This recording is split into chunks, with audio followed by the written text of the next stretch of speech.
कक्षा 8वीं, विषय हिंदी। पाठ 3, नाखून क्यों बढ़ते हैं। पाठ के लेखक हैं आचार्य हजारी प्रसाद द्विवेदी। परिचय। द्विवेदी जी हिंदी साहित्य के मौलिक निबंधकार, उत्कृष्ट समालोचक एवं सांस्कृतिक विचारधारा के प्रमुख उपन्यासकार हैं। आपका व्यक्तित्व बड़ा प्रभावशाली और आपका स्वभाव बड़ा सरल और उदार था। आप हिंदी, अंग्रेजी, संस्कृत और बांग्ला भाषाओं के विद्वान थे। प्रमुख कृतियाँ: अशोक के फूल, कल्पलता निबंध, बाणभट्ट की आत्मकथा, पुनर्नवा उपन्यास आदि। प्रस्तुत वैचारिक निबंध में आचार्य हजारी प्रसाद ने नाखून बढ़ने को पशुता का चिन्ह माना है। नाखून पशुता, बुराइयों का प्रतीक है।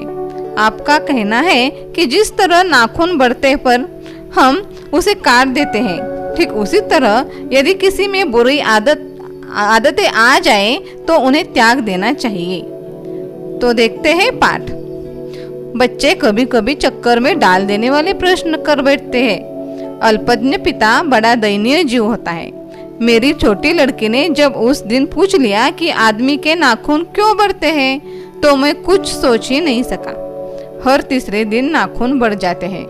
काट दीजिए, वे चुपचाप दंड स्वीकार कर लेंगे, पर निर्लज्ज अपराधी की भांति छूटते ही फिर जैसे के तैसे ही हो जाते हैं। आखिर ये इतने बेहया क्यों हैं?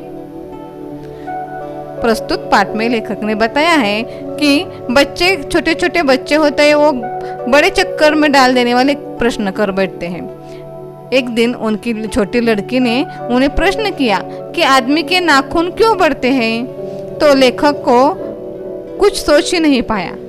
हर तीसरे दिन नाखून बढ़ जाते हैं। नाखून जब काटते हैं तो फिर वो बढ़ जाते हैं। आखिर ये नाखून क्यों बढ़ जाते हैं? कुछ लाख के वर्षों की बात है। जब मनुष्य जंगली था, वन मानुष जैसा, उसे नाखून की जरूरत थी। उसकी जीवन रक्षा के लिए नाखून बहुत जरूरी थे। असल में वही उसके अस्त्र थे। दांत भी थे, पर नाखून के बाद ही उनका स्थान था। धीरे धीरे वह अपने अंग के बाहर के वस्तुओं का सहारा लेने लगा। उसने हड्डियों के भी हथियार बनाए। मनुष्य धीरे धीरे और आगे बढ़ा। उसने धातु के हथियार बनाए। इतिहास आगे बढ़ा। कभी कभी मैं हैरान होकर सोचता हूँ कि मनुष्य आज अपने बच्चों को नाखून न काटने पर डांटता है। वे रोज बढ़ते हैं। मुझे ऐसा लगता है कि मनुष्य अब नाखून को नहीं चाहता। ये उसकी भयंकर पाशवी वृत्ति के जीवन प्रतीक है। मनुष्य की पशुता को जितनी बार भी काट दो, वह मरना नहीं जानती। लेखक कहते हैं, कुछ लाख वर्षों की बात है। मनुष्य जंगली था। वो जंगल में रहता था। वन मानुष यानी जंगली मानुष, वन में रहने वाला। उसे नाखून की बहुत जरूरत थी।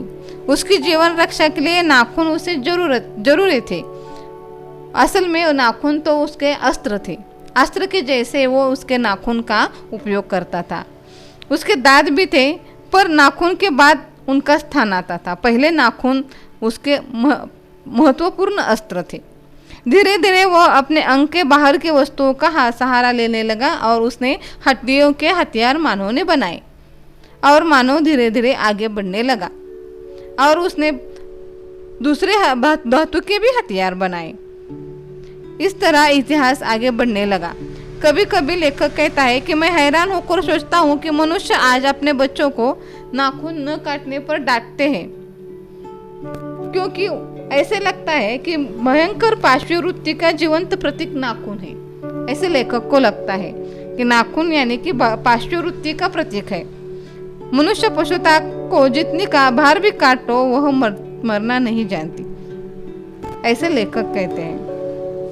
अगर आदमी अपने शरीर की, मन की और वाक की अनायास घटने वाली वृत्तियों के विषय में विचार करे, तो उसे अपनी वास्तविक प्रवृत्ति पहचानने में बहुत सहायता मिले। मनुष्य के नख बढ़ा लेने की जो सहजात वृत्ति है, वह उसके पुरुषत्व का प्रमाण है। उन्हें काटने की जो प्रवृत्ति है, वह उसकी मनुष्यता की निशानी है। लेखक कहते हैं कि मनुष्य के नख बढ़ते हैं और नाखून बढ़ते हैं, ये सहज वृत्ति है। और उसके नाखून बढ़ते हैं, यह पशुत्व का प्रमाण है, ऐसे लेखक को लगता है। और जब हम उन्हें काटते हैं तो वो मनुष्यता की निशानी है, ऐसे लेखक का मत है। मेरा मन पूछता है, मनुष्य किस ओर बढ़ रहा है, पशुता की ओर या मनुष्यता की ओर, अस्त्र बढ़ाने की ओर या अस्त्र काटने की ओर? मेरी निर्बोध बालिका ने मानो मनुष्य जाति से ही प्रश्न किया है। जानते हो नाखून क्यों बढ़ते हैं? यह हमारी पशुता के अवशेष हैं। मैं भी पूछता हूँ, जानते हो ये अस्त्र शस्त्र क्यों बढ़ रहे हैं? ये हमारी पशुता की निशानी है। स्वराज होने के बाद स्वभावतः ही हमारे नेता और विचारशील नागरिक सोचने लगे हैं कि इस देश को सच्चे अर्थ में सुखी कैसे बनाया जाए। हमारी परंपरा महिमामयी है और संस्कार उज्जवल है, क्योंकि अपने आप पर अपने आप द्वारा लगाया हुआ बंधन हमारी संस्कृति की बहुत बड़ी विशेषता है।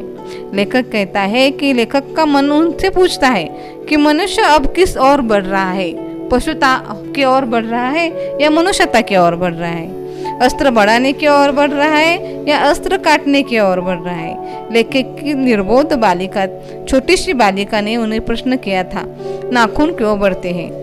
लेखक कहते हैं कि उन्हें ऐसा लगता है कि यह प्रश्न उसने मनुष्य जाति से ही प्रश्न किया है कि हमारे नाखून क्यों बढ़ते हैं, यह हमारी पशुता के अवशेष है। लेखक कहता है, मैं भी पूछता हूँ, जानते हो ये अस्त्र शस्त्र क्यों बढ़ रहे हैं? ये हमारी पशुता की निशानी है।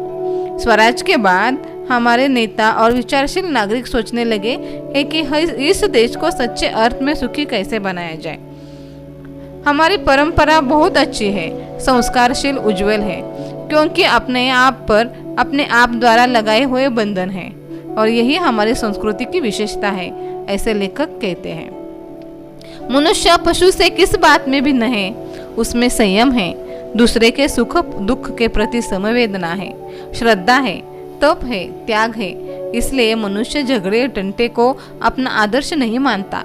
गुस्से में आकर चढ़ दौड़ने वाली अविवेकी को बुरा समझता है। वचन, मन एवं शरीर से किए गए असत्याचरण को गलत मानता है। लेखक कहता है कि मनुष्य और पशु में भिन्नता है, और किस बात में है?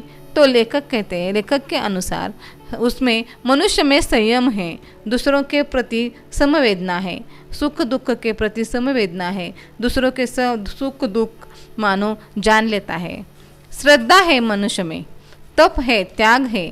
इसलिए मनुष्य झगड़ा टंटा अपना आदर्श नहीं मानता, उसे इस बात से संतोष नहीं है। गुस्से में आकर चढ़ दौड़ने वाले अविवेकी को बुरा समझता है। गुस्से में आकर जब एक दूसरे से झगड़ा करते हैं लोग, तो वो अविवेकी का प्रतीक है। वचन, मन एवं शरीर से किए गए असत्याचरण को गलत मानता है, ऐसे लेखक ने बताया है।